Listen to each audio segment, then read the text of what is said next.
dan tempat di persidangan.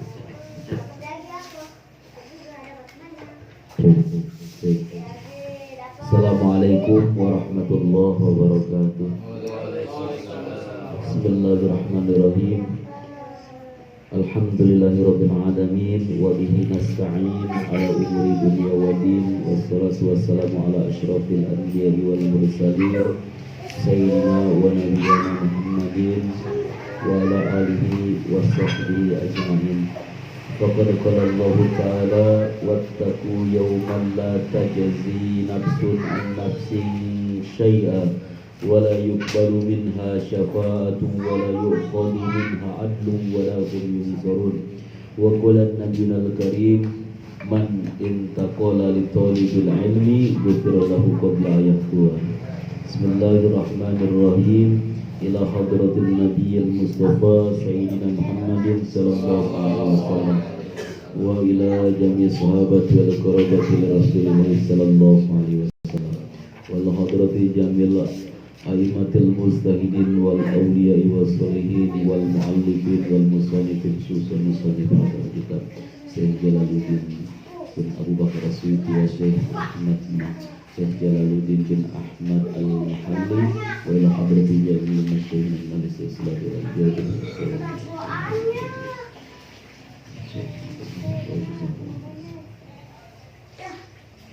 wa usulihim wa furu'ihim wa masyayikhihim wa muridihim wa ila ruh wa nafa'ana bi ulumihim kulliha al-Fatihah.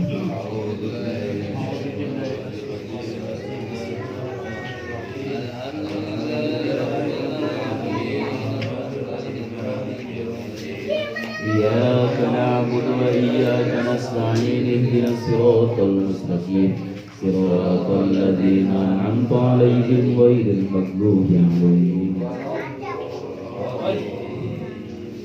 Fadlatul mukarramun bersama Al-Habib Ali Zainal Abidin Al-Habsi, para asatidz wabil khusus sahibul majlis Bapak Ustadz Islam Majlis Al-Faujan, juga semua para hadirin ahli pengajian, ahli ilmu, ahli surga yang dimuliakan Allah Subhanahu wa taala.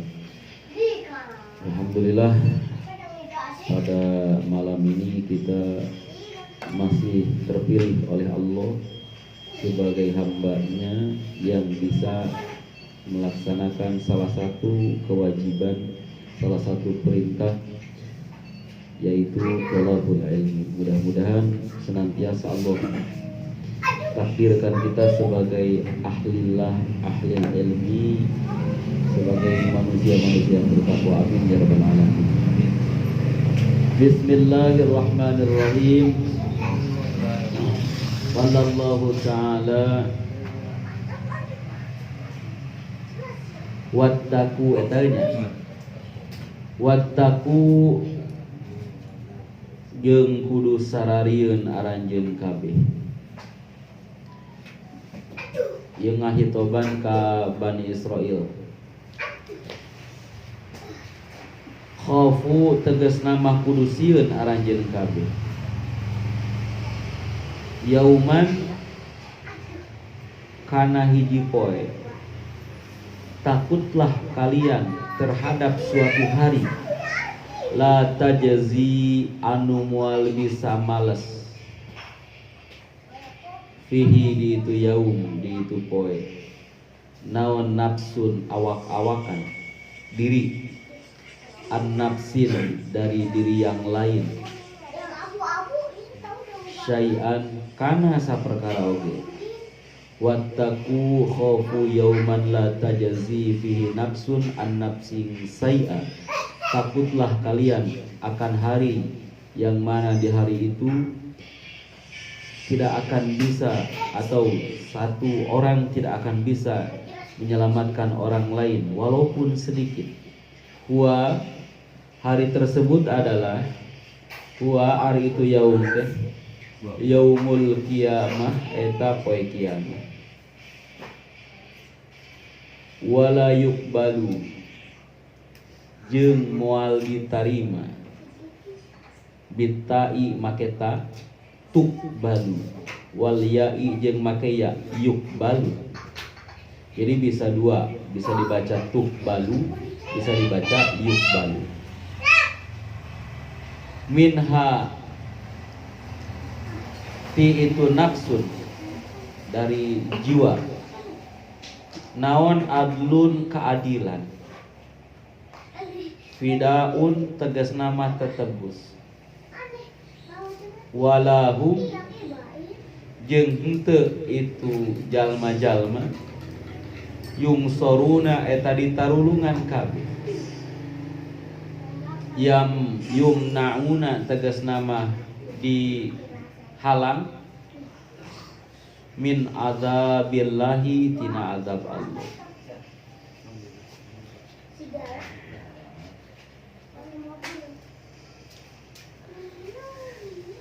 Allah berfirman, wattaqu yauman la tajzi nafsun an nafsin sai'a wa la tuqbalu minha syafa'ah wa la yu'khadhu minha adlun wa la hum yunsurun.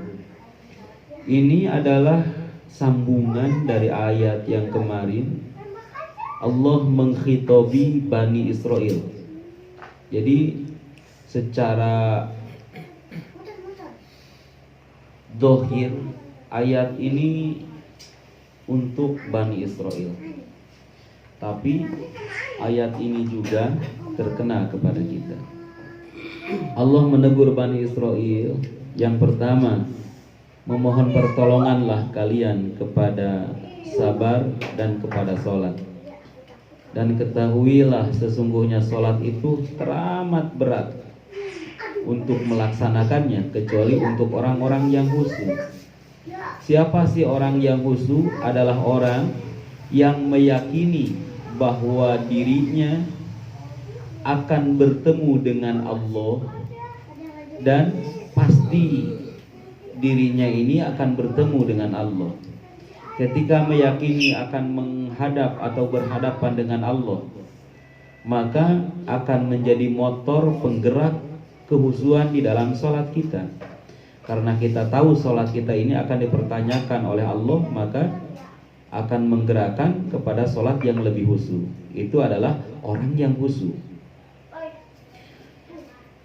Kenapa harus meminta tolong kepada sabar dan sholat? Kenapa harus dilaksanakan secara khusus sholatnya? Karena memang Allah telah memberikan nikmat, dan Allah telah mengunggulkan nenek moyang Bani Israel dibanding dengan manusia-manusia pada zamannya. Bani Israel ini diunggulkan oleh Allah. Maka seandainya kalian yang sudah diperintahkan untuk sabar, kalian sudah diperintahkan untuk sholat, kalian yang harus bersyukur, wadkur ni'mati allati an'amtu alaikum, kalian yang diperintahkan bersyukur atas nikmat yang Allah berikan. Bentuk syukur itu dengan taat. Jadi bukan hanya dengan prosesi atau bentuk syukuran, tapi juga harus dengan ketaatan kita. Itu adalah syukur. Seandainya itu tidak dilakukan, maka Allah meneruskan ayatnya dengan konsekuensi dari apa yang telah kalian lakukan. Kata Allah, seandainya kalian tidak melakukan yang aku sebutkan, wattaqu yauman, kalian harus takut pada suatu hari yang satu jiwa tidak bisa menolong jiwa yang lain. Setiap jiwa ini akan bingung untuk mempertanggungjawabkan jiwanya, untuk mempertanggungjawabkan dirinya. Dan hari itu akan terjadi, yaitu hari kiamat. Seperti yang dijelaskan kemarin, bahwa ketika kita meninggal dan Allah bangkitkan dengan ba'ats, kemudian kita akan berhadapan dengan Allah, maka Allah akan tuntut semua kewajiban yang telah Allah pardukan kepada kita, karena itu adalah hutang yang harus dibayar lunas. Seandainya hutang itu dibayar lunas, maka fadl Allah lah memasukkan kita ke surga atau ke neraka. Kalau dibayar lunas. Kalau minus apalagi. Makanya tambahlah ibadah dari hutang. Sholat fardu sudah dilaksanakan semua, maka lanjutkan dengan sholat sunat. Itu adalah plusnya. Dan itu mungkin yang akan menjadi penyebab turunnya ridho Allah kepada kita. Maka Allah teruskan di sini, takutlah kalian dengan atau terhadap suatu hari yang mana di hari tersebut jiwa-jiwa tidak bisa menggantikan jiwa-jiwa yang lain dengan urusannya. Seorang ayah ketika melihat anaknya berdosa, ayah ini tidak akan bisa menggantikan posisi anaknya. Walaupun dia ingin, tapi pasti tidak ada yang ingin. Bahkan setiap keluarga ini, ayah akan berlari meninggalkan anaknya, suami akan berlari meninggalkan istrinya, anak akan berlari meninggalkan orang tuanya, istri akan berlari meninggalkan suaminya. Kenapa? Karena takut dituntut.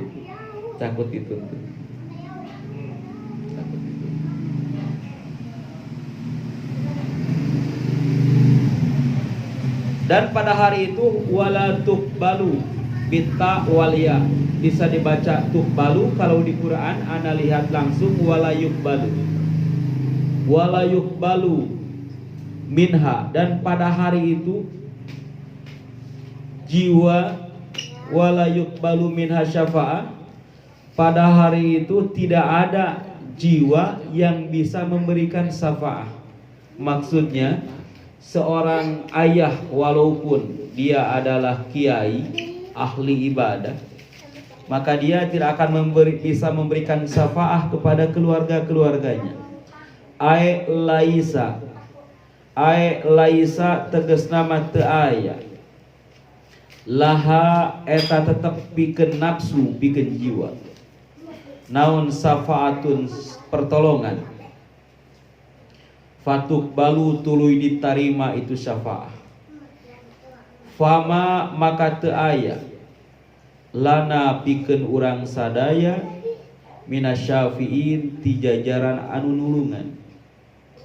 Maka pada hari itu kita lah yang akan bertanggung jawab dengan semua yang telah kita perbuat di dunia. Maka tidak ada seorang anak yang akan mengandalkan bapaknya. Tidak ada seorang ayah yang akan mengandalkan amal anaknya saat itu. Wala yu'khadu, jeung moal dicokot, minha tina itu nafsu, diri, jiwa. Naon adlun tetebus, keadilan. Ai fidaun tegas nama tetebus. Walahum jeung henteu itu jiwa-jiwa yung soruna eta ditulungan. Yamnauna tegas nama dijaga min azabillahi tina azab Allah. Wahai Bani Israel, kuperintahkan kalian untuk bersabar agar bisa menahan diri dari godaan-godaan dunia, dari godaan pangkat dan godaan wanita. Meminta tolonglah kepada sabar dan kepada sholat. Walaupun sholat ini akan terasa berat, maka sholat ini bisa menjadi enteng bagi orang-orang yang khusyuk. Orang yang khusyuk adalah orang yang berkeyakinan bahwa mereka akan bertemu berhadapan dengan Tuhannya dan akan mempertanggungjawabkan semua yang pernah dia lakukan di dunia. Dan sesungguhnya mereka akan kembali kepada Allah untuk mempertanggungjawabkan semua amalnya ketika di dunia. Wahai Bani Israel, ingatlah tentang nikmat yang aku berikan kepada kalian. Jangan hanya diingat-ingat, tapi bisyukri alaiha, syukurilah nikmat yang telah aku berikan kepada kalian.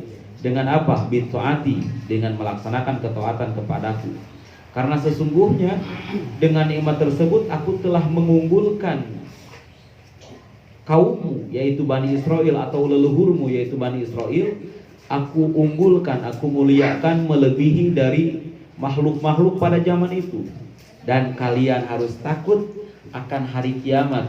Yang mana hari kiamat ini abah kalian siapa? Yakub. Abah kalian siapa? Ishak, Yusuf dan lain sebagainya dari Bani Israel. Mereka tidak akan mampu untuk menolong kalian, karena apa yang telah kalian lakukan adalah tanggung jawab kalian. Kata Allah, wala yukhadu minha adlun, dan mereka tidak akan mampu untuk menggantikan posisi kalian.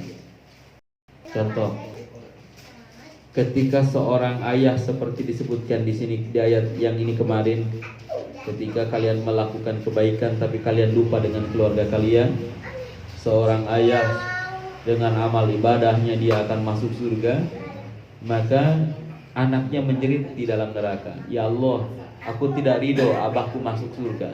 Kenapa? Karena abahku dia tenang melakukan ibadah tanpa menghiraukan aku yang tidak melakukan ibadah.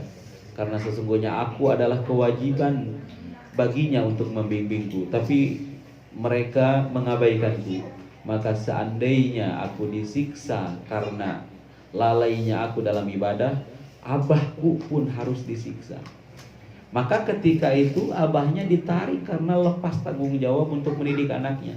Dan ketika abahnya ditarik masuk neraka, itu bukan tebusan untuk anaknya. Kalau tebusan untuk anaknya berarti anaknya keluar dari neraka masuk surga. Tapi dua-duanya. Maka di sini disebutkan wala yukhadu minha adlun wala syafa'ah wala hum yunsurun. Maka tidak bisa ditebus dengan amal yang mulia yang telah dilakukan oleh leluhurnya. Ustaz, anak saya gimana ya sholatnya? Anaknya di mana? Anak saya di pesantren. Dulu waktu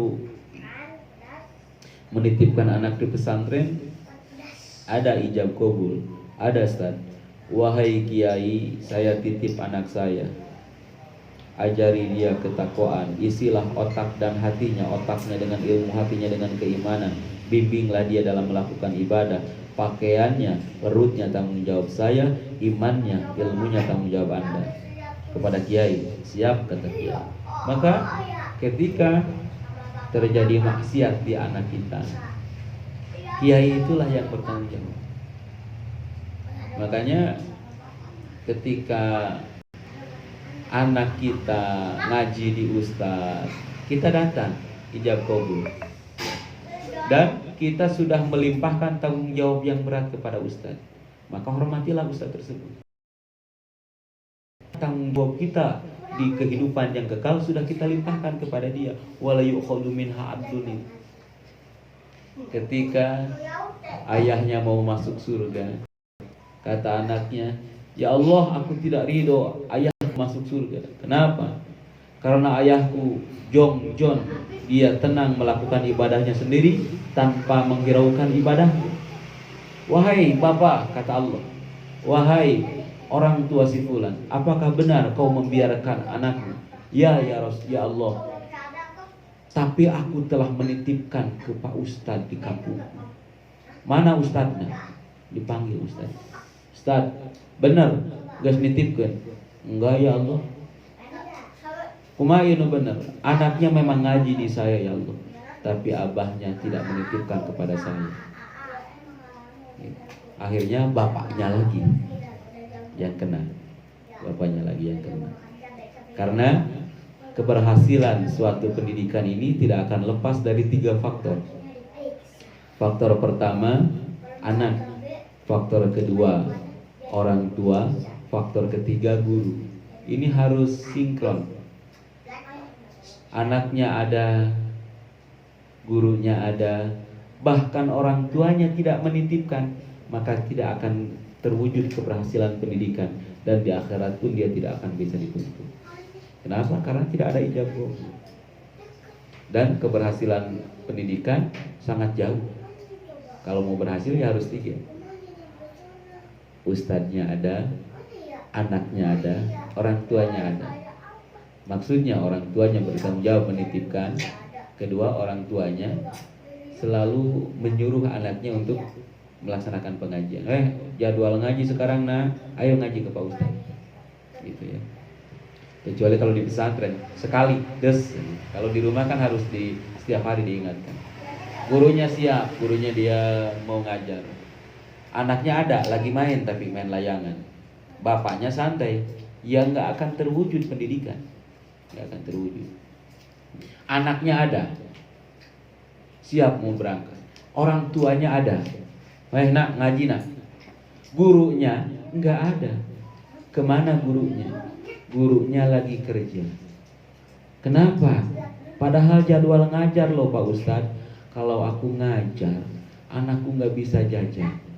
Kalau aku ngajar, istriku nggak bisa masak karena tidak ada penghasilan. Makanya aku kerja.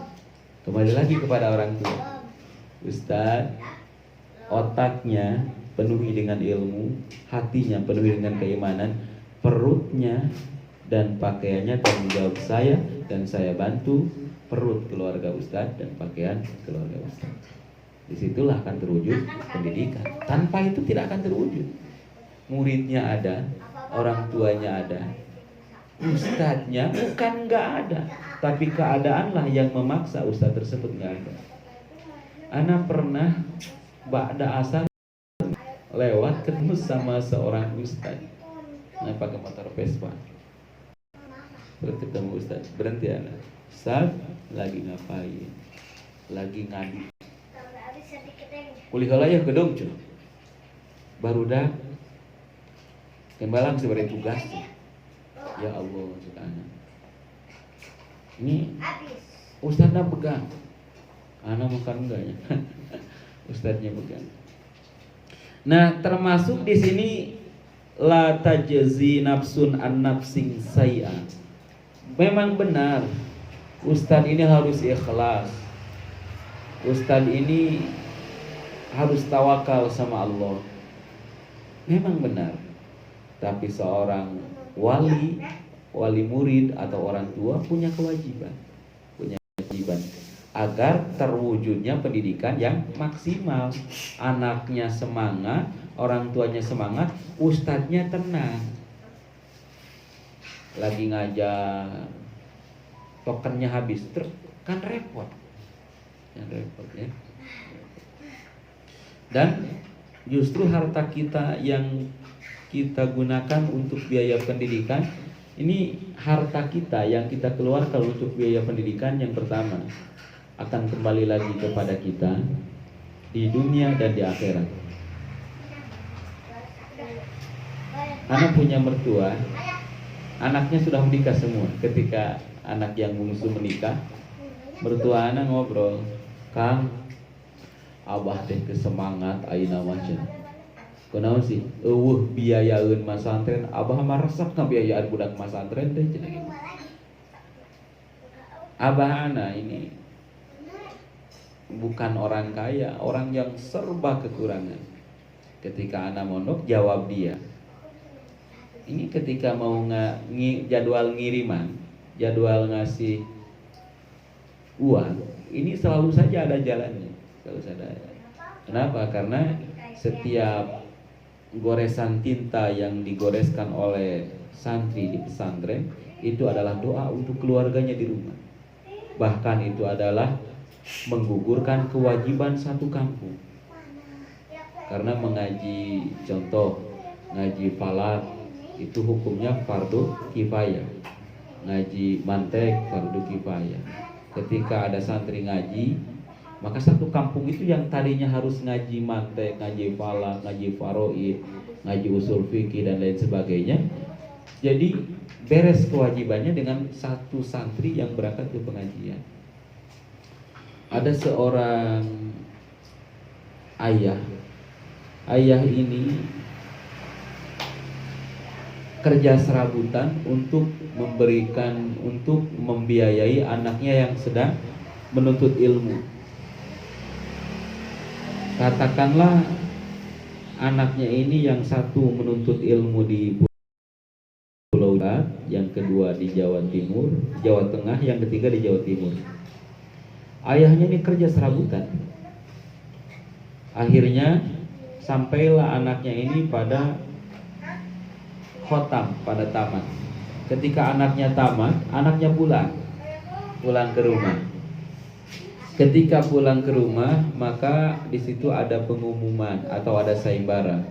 Sayembara, barang siapa bisa menemukan putri seorang raja yang menghilang, maka dia kalau perempuan akan dijadikan saudara di keraton, kalau laki-laki akan dinikahkan dengan putri tersebut. Maka terdengarlah oleh 3 anak yang tadi dipesantrenkan oleh bapaknya. Akhirnya anaknya ini yang mondok ditanya sama abahnya, "Kamu abah biayain mondok ini dapat apa? Sudah bisa apa?" "Bah, saya mondok dan saya punya tongkat, bah." "Tongkat? Untuk apa tongkat?" "Ini tongkat hebat, bah, tongkat sakti. Semua yang mati apabila disentuh dengan tongkat ini bisa hidup, bah." "Oh, bagus. Kamu mondok di Jawa Tengah dapat apa?" "Saya dapat sajadah, bah." "Sajadah? Buat apa dapat sajadah?" "Ini sajadah hebat, bah. Kalau kita gelar sajadahnya, kita duduk, kita bisa terbang naik sajadah, bah." "Oh, hebat. Kamu dapat apa?" "Saya dapat kacamata, bah." "Untuk apa kacamata?" "Kacamata ini hebat, bah. Kalau dipakai, maka yang tidak kelihatan pun jadi kelihatan, yang jauh pun jadi dekat."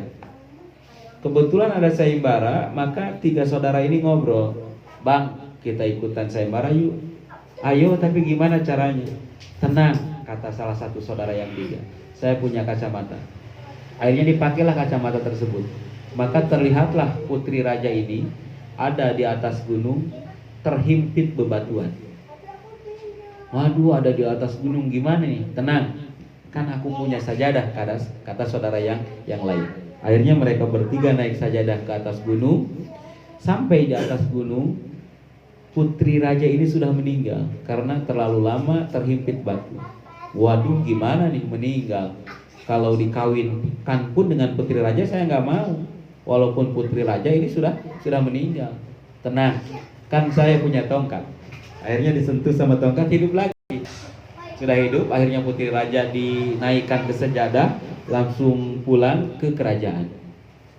"Wahai raja, saya telah menemukan anak Anda dan saya menagih hadiah Anda."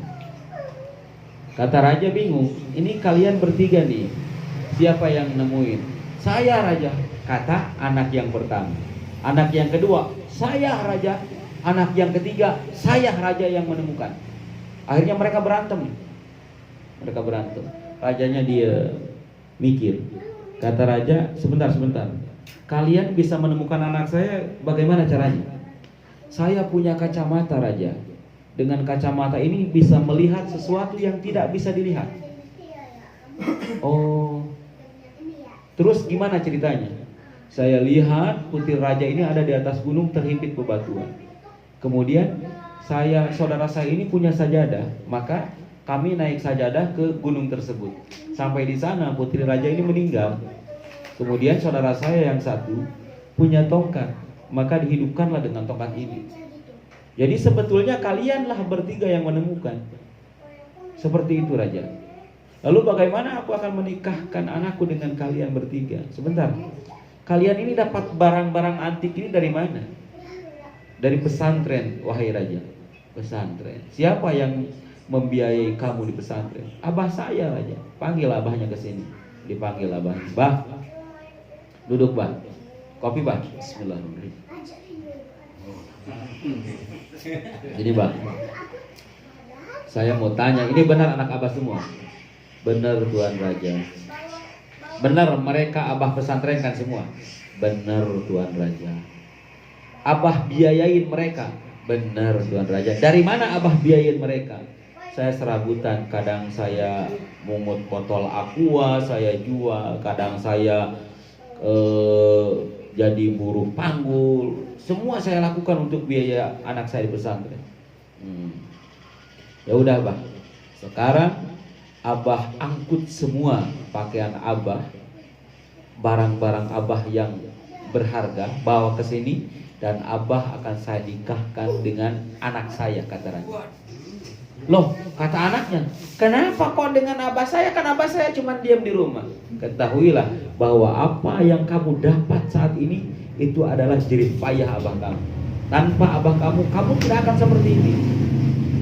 Maka ketika anak kita jadi dokter, akan disebut, oh anaknya Pak Anu, anaknya Pak Ustadz, anaknya Pak Iwan, gitu. Abahnya ini terbawa. Jadi jangan sayang ketika ada biaya untuk pendidikan anak kita.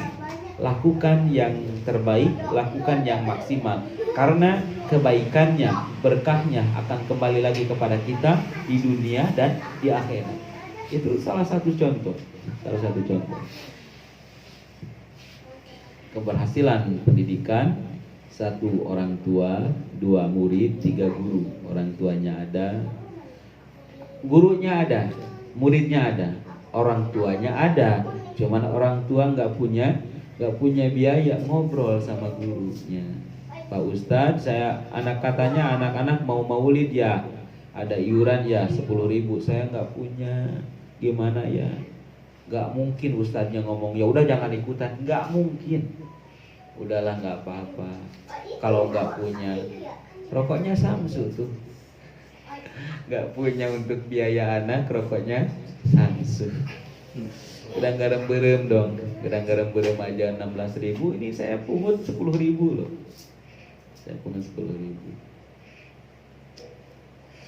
Ingat dulu ya Pak Ustadz, kalau ngaji kita ini bayarnya ini, Anda pernah ngalamin, Pak Ahmad mungkin belum pernah ngalamin. Bayarnya pakai minyak tanah. Karena di musola ini pakai lampu tempel. Saya tahu tuh minyaknya ini, karena kalau dipakai lampu ini nggak akan habis. Minyaknya ini dipakai buat masak kiainya, ustadznya, saya tahu. Tapi itu nggak jadi komplain bagi orang tua, nggak jadi komplain, karena biarlah ustadz atau guru ngaji anak kita ini jongjon, tenang ngajar, nggak repot sama kebutuhan dapur. Itu ustadznya mah, anak saya mah giat, ustadznya nggak giat ya. Loh, diperhatikan nggak sih kebutuhan ustadznya? Ini sebetulnya seharusnya ini bukan anak yang ngomong. Karena kalau anak sepertinya kok ustadz pengen diperhatikan ya Ustadz. Tapi karena memang nggak ada yang ngomong, nggak ada yang mau ngerti, maka terpaksa anak ngomong. Ya, bagi bapak-bapak yang punya anak di pengajian, tolong perhatikanlah kebutuhan guru ngaji anak-anak kita.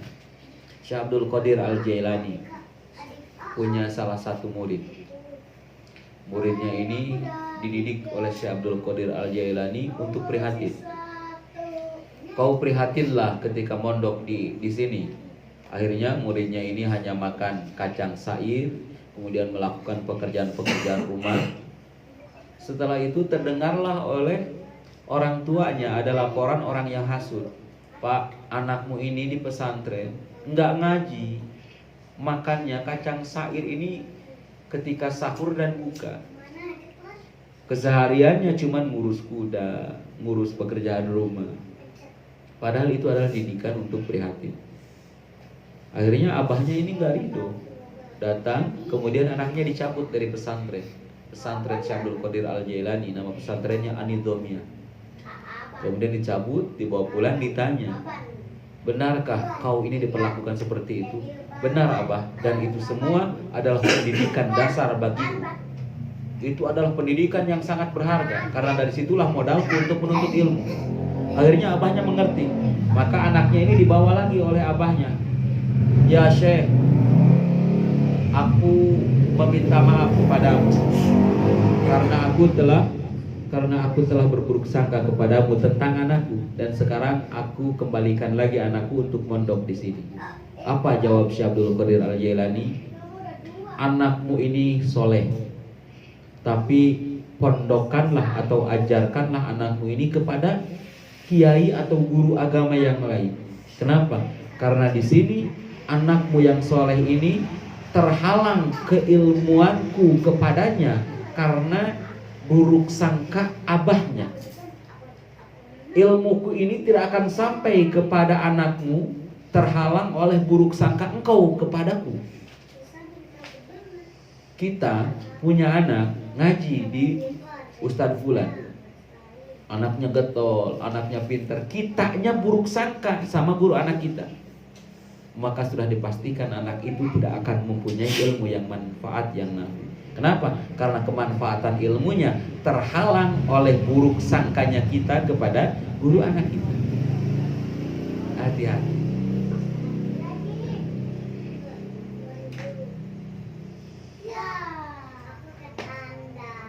Dulu mah ya, Ustadz dulu mah, Pak Ustadz ya, di Jawa, di sini juga nggak terlalu jauh beda. Ustadz tuh duduk di rumah berjamaah, ngajar, masyarakat yang datang, santri datang dari kampung-kampung, kadang-kadang bawa obor. Nanti hari setiap minggu, entah itu hari apa, masyarakat datang pengajian. Dulu merasa butuh akan keilmuan, berkah masih melimpah ruah. Zaman sekarang ustadznya datang, jamaahnya nggak ada. Tong baper. Tapi memang itu adalah keadaan zaman yang sudah dinaskan oleh Rasul. Jadi walaupun sudah seperti ini, maka ustadznya harus caringcing pageh kancing, caring cat pageh iket, udah siap. Di mana teang? Sebab teh kitu mah moal datang. Teh kitu mah moal datang. Yang geus ustaz anu datang. Kenapa sih? Ganjaranana double. Kamu anu nyungguhan ya, leuwih double bos. Amin. Lanjut ya. Ini cuman flashback ya, flashback ke belakang. Kenapa dulu walaupun ngaji di kampung kok bisa jadi ustad? Karena keberkahan ini masih melimpah ruah. Sekarang mah boro-boro Pak, boro-boro. Kemarin saya di demo, kata anak, ya udahlah anak ente cabut semua dari anak, cari ustad yang nggak galak. Padahal anak nggak mukul, anak bentak karena memang dikasih peringatan sekali, 2 kali mereka nggak dihiraukan. Akhirnya anak bentak, anak suruh keluar ente keluar, tunggu di luar sampai beres. Anaknya ngadu, nggak boleh ngaji lagi sama Pak Ustadz, diusir kata. Padahal kata anak tunggu di luar sampai beres, karena dia memang selalu bahasa Sunda mah ngaributkeun wae Pak. Keur nalar teh wandeng ngobrol ente ulah kadeng wae nalar. Nalar wandeng heureuy, akhirnya tungguan di luar sih, tungguan di luar. Ibunya datang. Anak saya ini belum pernah dimaki sama abahnya ini. Ya udahlah, jangan banyak ngomong, ente pindahin anak ente ke ustadz yang memang ustadznya seselera dengan ente. Mangga iuran teu jeung kurang.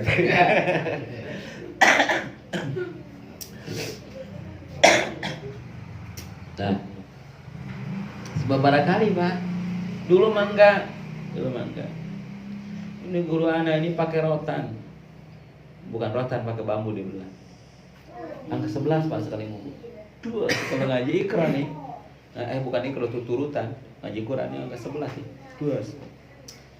Pulangnya kan mata merah nih. Kunaon? Kata abah teh, kata Aki. Dipukul sama ustaz. Badeg sinya cenah gitu. Sekarang mah enggak mungkin. Wah, itu ustaz pelanggaran HAM, visum. Makanya ustadznya dipisum, besoknya anaknya gede, anaknya ngelawan sama orang tua. Jangan salahin anak, karena memang yang ditanamkan sama orang tuanya seperti itu. Lanjut ya logatnya. Jadi di sini tidak ada yang bisa menebus dosa anak, tidak ada yang bisa menebus dosa ayah.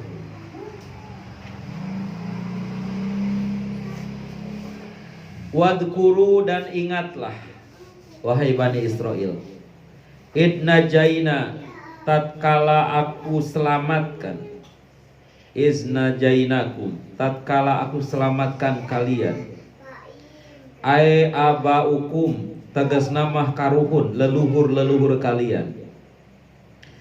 Wal khitabu, dan khitab ini, perkataan ini atau ayat ini,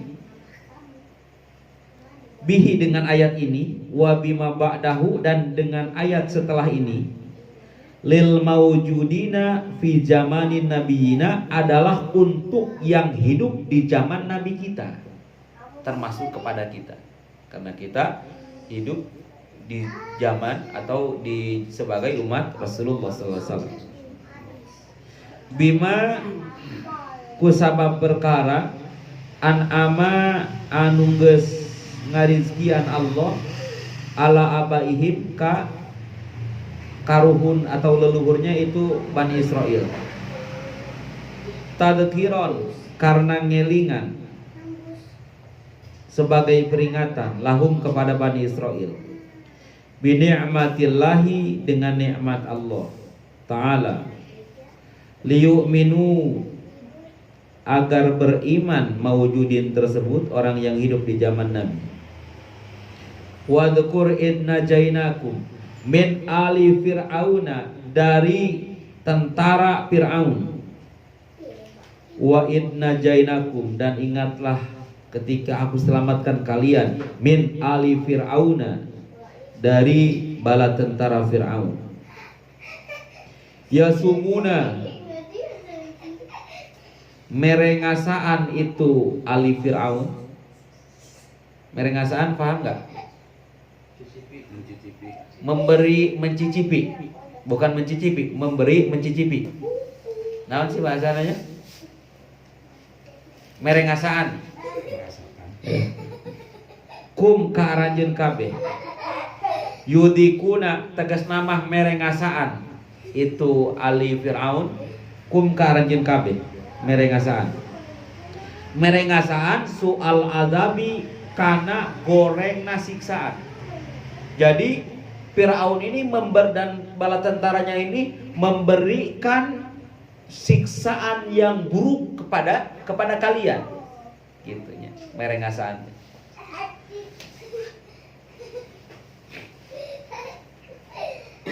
Asyadduhu, tegas nama bangetna itu siksaan. Wal jumlatu jeung ari itu jumlah halun eta jadi hal min domir najainakum, tina domir lapan najainakum. Jadi simpulnya ayat ini, dan ingatlah ketika aku selamatkan kalian dari bala tentara Fir'aun yang memberikan seburuk-buruk siksaan kepada kalian, dan ingatlah tatkala aku menyelamatkan kalian dari seburuk-buruknya siksaan yang diberikan oleh bala tentara Fir'aun kepada kalian. Gitu.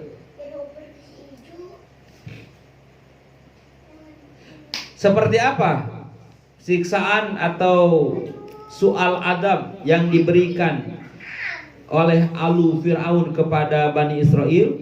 Yutabbihuna, mararencit, menyembelih mereka ali Fir'aun. Bayanun lima qablahu,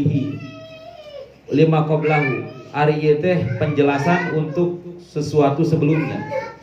Yudabihuna, menyembelih alu Fir'aun, abana aku, kepada anak-anak kalian yang laki-laki, al-mauludina, maksudnya bayi-bayi laki-laki yang dilahirkan, anak laki nu dilahirkan langsung dipencit. Wayastahyuna, jeung ngahirupkeun itu alu Fir'aun. Yastabakuna, tegas nama ngantep, membiarkan nisaakum, kepada anak-anak perempuan kalian. Anak laki-laki pencit, anak perempuan biarkan. Likauli ba'dil kahanati, karena ada ucapan sebagian dukun. Sebagian dukun. Wah, sulap merah ya, dibongkar. lahu kepada Fir'aun. Apa yang diucapkan dukun?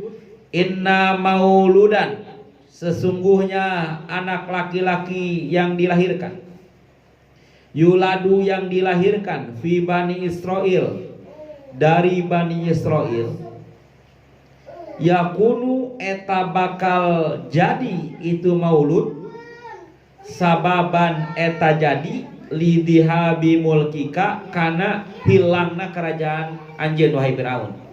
Jadi ada dukun yang ngomong, wahai Raja Fir'aun, akan lahir dari anak-anak Bani Israel ini, akan lahir dari orang-orang Bani Israel ini seorang anak laki-laki yang bisa menghilangkan kerajaanmu. Maka untuk antisipasi, Fir'aun bergerak cepat. Anak laki-laki bunuh. Jangan-jangan dia nih yang akan kerajaanku. Perempuan mah biarkan. Nah, gitu. Dan itu semua adalah seburuk-buruk siksaan yang telah dilakukan oleh Fir'aun dan bala tentaranya kepada Bani Israel. Dan Allah selamatkan itu. Allah selamatkan kalian. Wa fidalikum, dan daripada itu semua, wa fidalikum jeung dina itu nu kabeh, dan daripada itu semua. Al-adab awil inja, maksudnya dari siksaan atau pertolongan. Wa fidalikum, dan daripada itu semua, maksudnya dan daripada siksa dan pertolongan yang Allah berikan. Balaun adalah sebuah bala, musibah. Ibtala'a, yang menjadi musibah. Au in'am, atau yang menjadi nikmat. Kenapa menjadi nikmat? Karena Allah selamatkan kalian. Dan Allah selamatkan salah satu dari mauludin, yaitu Musa. Adalah bala mir rabbikum, dari Tuhan kalian. Azimun, yang besar. Adalah bala yang besar dari Tuhan kalian. Pak, orang tua ini akan bangga, akan bahagia dengan kelahiran anaknya. Namun ada ketakutan yang sangat mencekam saat itu. Ketika ada wanita hamil, pasti akan merasa ketakutan yang mencekam. Kenapa? Seandainya yang dilahirkan ini laki-laki, pasti akan langsung disembelih oleh bala tentara Firaun. Maka itu adalah musibah yang besar, lebih besar daripada COVID-19. COVID-19 bisa diubaran, iya betul bisa, des langsung baik.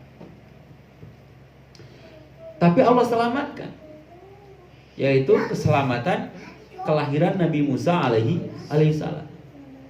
Lanjut dulu. Wadhkuru, dan ingatlah, idfarokna, tatkala melah Allah, tatkala melah kaula nu agung cek Allah, tatkala aku membelah. Falakna, tegas nama melah kaula cek Allah, bikum, kusabab aranjen kabeh. Bisababikum, tegas nama kusabab aranjen kabeh. Melah al-bahro, kana lautan. Hatta dakhaltumu, sehingga ararasub aranjeun kabeh. Hu, ka itu lautan. Haribina, barianan anu kalalabur. Min aduwikum, tina musuh-musuh aranjeun kabeh. Fa'angjaina, tuluy nulungan kaula cek Allah. Kemudian kami menyelamatkan kum, kepada kalian semua, minal gorki, dari tenggelam. Belah laut, asup kadro laut, kuruna mateuleum, tapi dengan pertolongan Allah mereka tidak tenggelam, terus saja bisa melakukan perjalanan. Wa agrokna, dan menenggelamkan kami, kata Allah, ala Fir'aun, kepada bala tentara Fir'aun. Kaumahu, tegas nama kaumna Fir'aun ma'ahu bari tetap sartana Fir'aun da Fir'auna gigilu. Wa antum dan kalian tangduruna eta naringali kabeh. Kalian semua melihat ningali naon ilan tibakil bahri kana ngalalepkeunana laut nungkep rapat deuna laut. Kalian menyaksikan ketika kalian sudah lewat dan Fir'aun menyusul di belakang kalian. Kalian sudah bisa melewati lautan. Kalian bisa melihat dengan mata kalian sendiri bahwa lautan itu rapat lagi dan menenggelamkan Fir'aun dan bala tentaranya. Alaihim ka ali Fir'aun. Iya teh pertolongan dari Allah. Tanpa pertolongan dari Allah tidak mungkin bisa membelah lautan. Tanpa pertolongan dari Allah, ieu Fir'aun bisa ngudag sabab dengan pasukan anu lengkap, pasukan elit. Tapi ini semua pertolongan dari Allah. Jeung pelajaran ke urang. Pelajaran naon? Pelajaran terbesar bagi kita bahwa setiap kesulitan kita kalau kita pasrahkan kepada Allah, maka di situ akan ada pertolongan Allah. Asal setelah itu bersyukurlah kita kepada Allah. Syukuran dah, Pak, ondang, Bu, ondang tetangga sama syukuran karena saya sudah diselamatkan oleh Allah. Itu hanyalah simbolis. Tapi hakikat syukuran adalah melakukan ketaatan. Melakukan ketaatan. Syukuran nih kita diselamatkan oleh Allah dari penyakit yang berbahaya. Contoh sembuh dari penyakit, dioperasi, syukuran, ondang-ondang tetangga. Tapi setelah itu tidak melakukan ketaatan, maka hakikatnya itu bukan syukuran.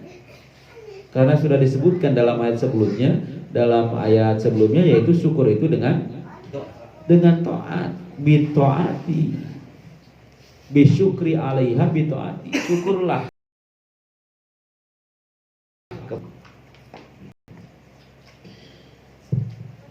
Kita diselamatkan dari suatu penyakit atau dari suatu bahaya, kemudian kita syukuran, undang tetangga, adain syukuran. Setelah itu kita tidak menambah ketaatan kita sama Allah.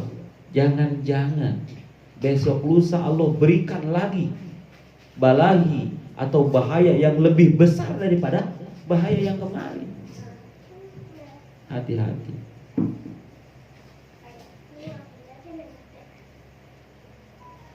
Wa'id wa'adna. Nah ini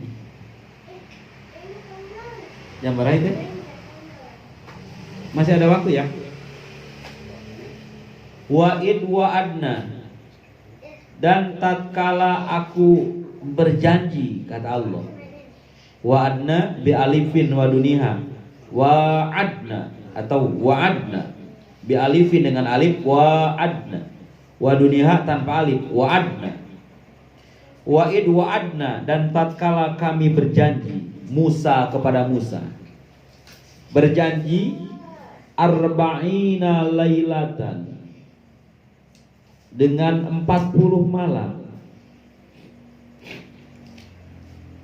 nu'ti anu rek mere kaula cek Allah hi ka Nabi Musa iraha merena in kidoiha nalika seepna itu 40 peti arba'ina lailah arek mere at-taurata kana taurat lita'malu karena untuk ngamalkeun aranjeun kabeh biha kana itu Taurat. Summa takhadtum, kemudian kalian menjadikan, summa takhadtum tuluy ngajadikeun aranjeun kabeh al ijla kana anak sapi alladzi anu sogo anu nyitak hu kana itu anak sapi lakum keur aranjeun kabeh saha asamiriu Musa Samiri laha kana itu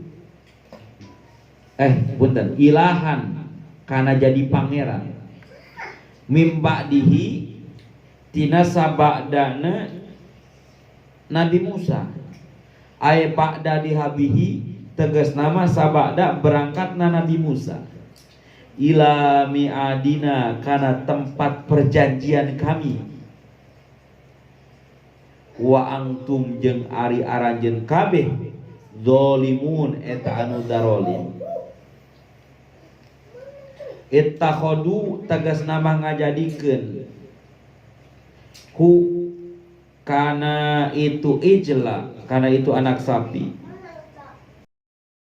liwad aikum pikeun pernahan aranjeun kabeh al ibadata kana ibadah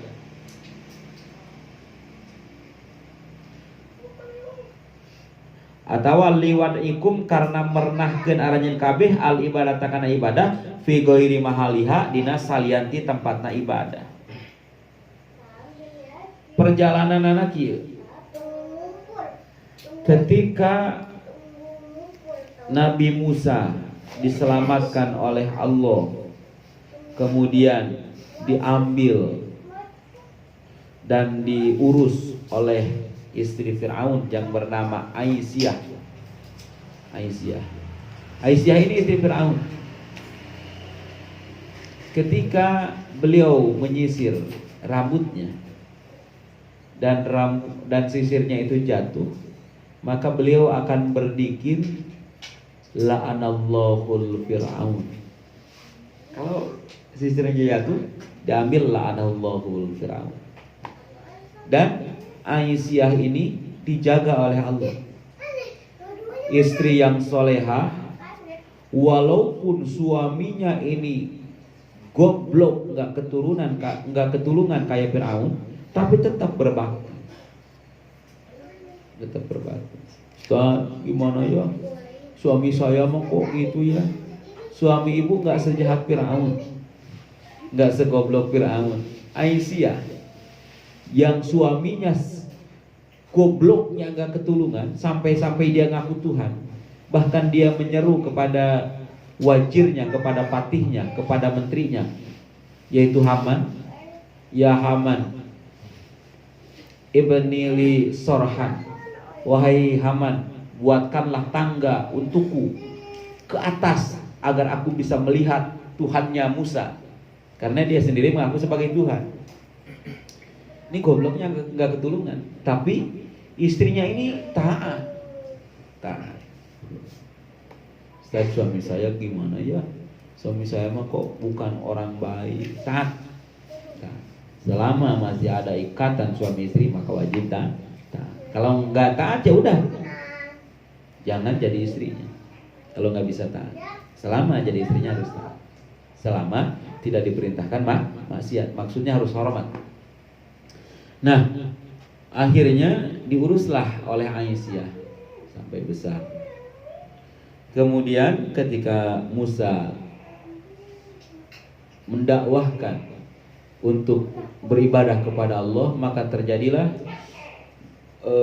intimidasi yang terang-terangan dari Fir'aun. Kemudian Musa dengan Bani Israilnya diburu oleh Fir'aun saat itu. Ketika pada suatu puncak pemburuan Fir'aun kepada Musa, dikejarlah Musa sampai ke pantai pesisir Laut Merah. Di sana bingung Nabi Musa, kemudian bermunajat kepada Allah, dan Allah serukan kepada Musa untuk memukulkan tongkatnya ini ke lautan. Kemudian setelah dipukulkan maka belahlah lautan dan Nabi Musa dan rombongannya masuk ke lautan tersebut dan sampai ke seberang. Fir'aun ikut.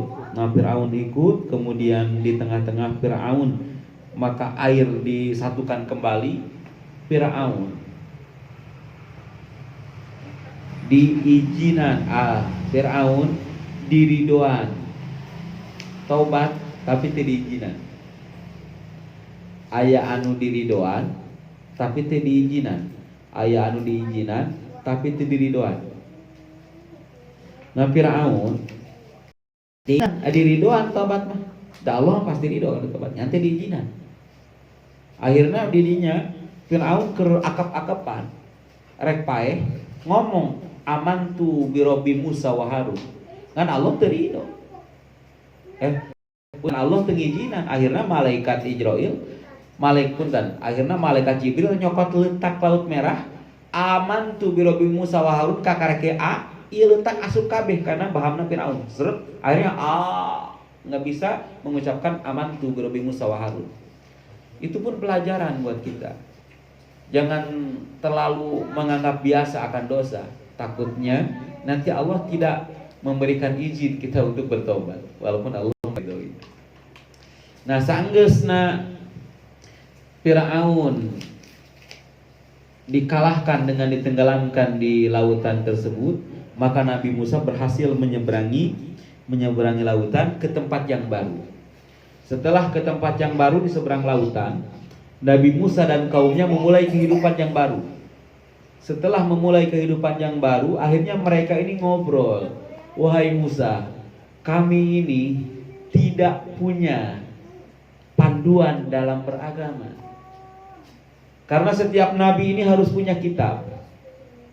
Dan kami belum punya. Dan kau pun belum punya kitab. Maka Nabi Musa bermunajat kepada Allah. Dan Allah jawab munajat Nabi Musa. Wahai Musa, 40 malam lagi akan kuberikan kitab itu kepadamu, yaitu Taurat. Kau harus pergi dari situ selama 40 malam. Kenapa disebutkan 40 malam bukan 40 hari? Karena awal mula penciptaan itu gelap, baru terang. Awal mula diciptakan itu malam, baru siang. Heulaan mana beranjak peuting, heulaan peuting. Jalan peuting. Maka setelah dijanjikan 40 hari akan diberikan apa? Akan diberikan Taurat. Nabi Musa mewakilkan kepada Harun untuk menjaga umatnya, yaitu Bani Israel. Wahai Harun, aku titipkan umat ini kepadamu karena aku harus memenuhi perjanjian Allah di tempat aku berjanji sama Allah. Aku akan ke sana untuk mendapatkan wahyu, yaitu Taurat. Langsung Taurat apa? Jelik gitu. Tapi jaraknya 40 hari di hari itu Nabi Musa kudu bermunajat sama Allah, kudu bersemedi sama Allah. Akhirnya Nabi Musa dijemput langsung ku malaikat Jibril. Malaikat Jibril ngajemput Nabi Musa make kuda. Ngaran kudana nyaeta Farsul Hayah, kuda kehidupan. Semua yang diinjak oleh kuda tersebut akan jadi sumber kehidupan. Setiap tanah yang diinjak oleh kuda Jibril, maka tanah tersebut menjadi tanah yang subur. Ditincak karejo langsung kabeh. Salubur, tumbuh. Nah, ketika Jibril menjemput Musa, itu dilihat oleh Musa Samiri. Musa Samiri nama aslinya adalah Musa bin Mudofar, atau kaul yang lain menyebutkan Musa Samiri nama aslinya adalah Mika, karena berasal dari Bani Samirah, disebutlah Musa Samiri. Mika itu dari Bani Samirah. Nama Musa ini, nama Musa, Mu ini artinya dari bahasa Ibrani air, sedangkan Sa ini adalah pohon. Jadi Musa ini diberi nama Musa oleh Firaun ini atas kehendak Allah, yaitu anak yang ditemukan dari air mengalir dan tersangkut di pohon. Jadi Musa ini tersangkut di pohon. Ketika dihanyutkan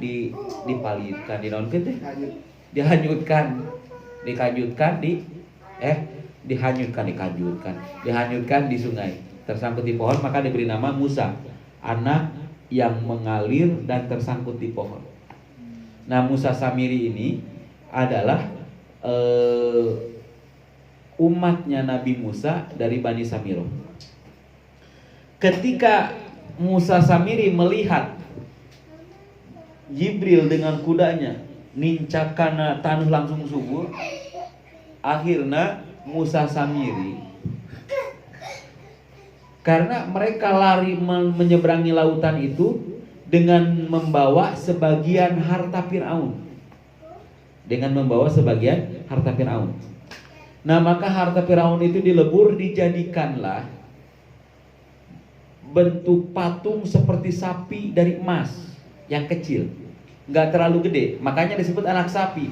Sebetulnya bukan anak sapi, tapi patung sapi karena dari emas, maka nggak terlalu gede, kecil lah ya, kisaran segede gini, kecil.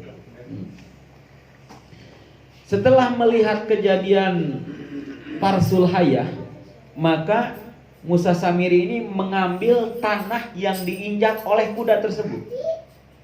Diambil, kemudian ada yang menyebut dilempar, atau ada juga yang menyebut dibalurkan ke anak sapi tersebut. Maka dadak sakala, dreng, anak sapi tersebut bisa bergerak dan bersuara. Akhirnya dibawa dan disebutkanlah kepada Bani Israel, sesungguhnya Musa ini dipanggil oleh Tuhannya selama 40 hari dan 40 hari 40 malam, dan Musa lupa tidak membawa Tuhannya. Jadi tunggulah oleh kalian 1 bulan dari sekarang. Kalau Musa tidak pulang, berarti memang Musa telah wafat dan Tuhannya ada di sini bersama kita, yaitu patung sapi ini. Gitu. Terjadi huru-hara. Musa ini berangkat pertama tanggal 1 bulan Hafid atau bulan Dzulqa'dah. Pulangnya tanggal 10 bulan Dzulhijjah, bulan haji. Nah, Bani Israel setelah mendengar itu, Musa ini 40 hari. Kalau sampai 30 hari tidak kembali, berarti meninggallah dia. Tapi kata Harun ini, Musa ini 40 hari 40 malam. Kalian harus percaya, tunggulah Musa 40 hari 40 malam akan membawakan panduan hidup untuk kita semua, yaitu kitab yang diberi nama Taurat. Ya udah, kita tunggu sampai 40 hari. Maka mereka menghitung 1 hari itu 2. Karena mereka menghitung awal pertama itu dari maghrib, malam, subuh, dihitung lagi. Berarti cuma 20 hari. Udah 20 hari Musa nggak datang. Ini udah 40 hari wahai Harun. Enggak, ini 20 hari. 40 hari kami menghitung maghrib, subuh 2. Hitung deh, akhirnya 40 hari ciga bapak-bapak lamun istrina ngalahirkeun.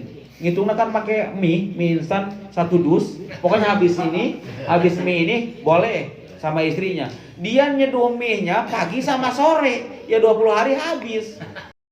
Nah, Bani Israel gitu. Jadi lamun ayeuna aya anu ngitungna kitu, berarti Bani Israel eta. Ieu Bani Israel memang eueuh benerna. Benerna kunaon sababna? Sabab memang geus ditulungan ku Allah. Geus ditulungan ku Allah di kejaran Firaun. Tuluy hayang eta panduan dalam beragama. Oke, kata Allah. Tunggu 40 hari agar Musa lebih matang untuk mengajarkan Taurat. Tapi tetap ngabangkang. Nepi ka ayeuna Bani Israil mah ngabangkang. Baheula kita mencit sapi ngabangkang. Hampir-hampir tetulus mencitna. Musa Samiri dirinya hadir. Anu hampir-hampir tetulus mencit sapina. Memang Musa Samiri ini dari golongan munafikin. Nanti panjang cerita Musa Samiri. Nah, setelah itu 40 hari berlalu, maka pulanglah Musa membawa Taurat. Namun ketika melihat umatnya sudah menyembah menyembah al-ijla atau sapi, anak sapi, maka Musa ngamuk ka Harun. Ente ya wakil ana, ku ana dititipkeun. Musa, mereka ini tidak takut kepadaku, mereka tidak mendengar seruanku berbeda dengan kepadamu, dan mereka lebih mendengar Musa Samiri, karena Musa Samiri bisa menghidupkan sapi dari emas. Sapi dari emas. Maka di situ terpecahlah lagi Bani Israel. Ada yang lanjut dengan Musa Samiri menyembah Allah Ijlah, dan ada yang mengikuti Musa, itu pun dari sedikit golongan. Dan ujian dari situ lumayan banyak. Dan itu semua bukan kegagalan Harun, bukan kegagalan Musa. Karena keberhasilan itu tidak dilihat dari kuantitas. Keberhasilan itu dilihatnya dari kualitas. Bukan karena yang mengikuti Musa dan Harun sedikit akhirnya disebut tidak berhasil, bukan. Harun sudah maksimal, Musa maksimal, ya berhasil. Berhasil walaupun sedikit pengikutnya. Ujian pun banyak terjadi di situ. Di antaranya Allah terus menguji keberhasilan Nabi Musa dan Harun. Di antaranya masih ada waktu ya, sedikit lagi. Suatu ketika Nabi Musa ini dihadang oleh seekor burung kecil. Ini sudah ana ceritakan ya. Kemudian burung itu ngomong, "Wahai Nabi Allah, tolonglah aku sedang dikejar oleh seekor sokru, seekor burung elang. Dia akan memakanku." Kata Nabi Musa, "Masuklah kau ke lubang tanganku ini, lubang bajuku ini." Artinya masuklah burung itu. Dan datang burung elang. "Wahai Musa, kau jangan menghalangi rizkiku." Burung kecil itu, burung yang berwarna kuning itu adalah rizkiku. Kata Musa, "Dia sudah meminta keamanan kepadaku dan aku sudah menyanggupinya, maka aku akan menolongmu dan akan kuganti rizkimu dengan ayam, dengan seekor ayam yang lebih besar daripada burung itu." Aku gak mau. "Akan kuganti dengan seekor kambing." Aku gak mau, kata burung elang. "Akan kuganti dengan seekor sapi." Aku gak mau. "Kalau kau ingin menggantinya, maka gantilah dengan salah satu dari tubuhnya." "Oke," kata Nabi Musa, "akan ku kupas pahaku dan akan kuberikan dagingnya kepadamu." Aku gak mau. "Lalu apa yang kau inginkan?" "Kalau kau ingin menggantinya, maka aku ingin kedua bola matamu," kata burung elang. Akhirnya Nabi Musa berbaring, dan burung elang itu hinggap di dada Nabi Musa, siap untuk mematok dua mata Nabi Musa. Maka Harun menjerit, wahai Musa saudaraku, sudah cukup lisanmu yang tidak fasihat dalam berbicara. Jangan kau korbankan lagi kedua matamu, karena itu adalah modal dakwah." Jadi Allah mengutus Harun ini untuk mendampingi Musa, karena Musa ini lidahnya ini dibakar oleh Firaun. Jadi tidak bisa berbicara lantang, tidak bisa berbicara fasihat. Modalnya cuma mata. "Lalu sekarang matamu akan kau berikan hanya untuk seekor burung yang tidak berharga." Udah, jangan dengarkan Harun, silahkan kau ambil dua mataku. Ini ujian untuk Nabi Musa dan pelajaran untuk kita ya. Untuk menyelamatkan sesuatu yang tidak berharga, maka rela mengorbankan sesuatu yang sangat berharga. Akhirnya ketika burung elang ini akan mematuk kedua bola mata Nabi Musa, burung kecil ini terbang, dan burung elang ini tidak jadi mematuk kedua mata dan mengikuti burung tersebut. Dan di awang-awang, di angkasa, kedua burung ini berubah menjadi malaikat Jibril dan Mikail. "Kami diutus oleh Allah untuk menguji kesabaranmu, wahai Musa." Ternyata Nabi Musa tergolong orang-orang yang sabar.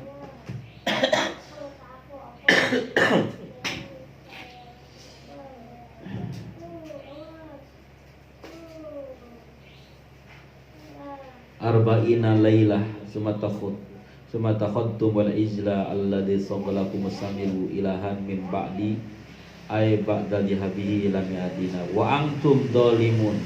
Tapi kalian tetap dolim, tidak percaya dengan Musa dan Tauratnya. Padahal kalianlah yang menyeru agar Musa membawa bimbingan dalam beragama, yaitu kitab suci, yaitu Taurat.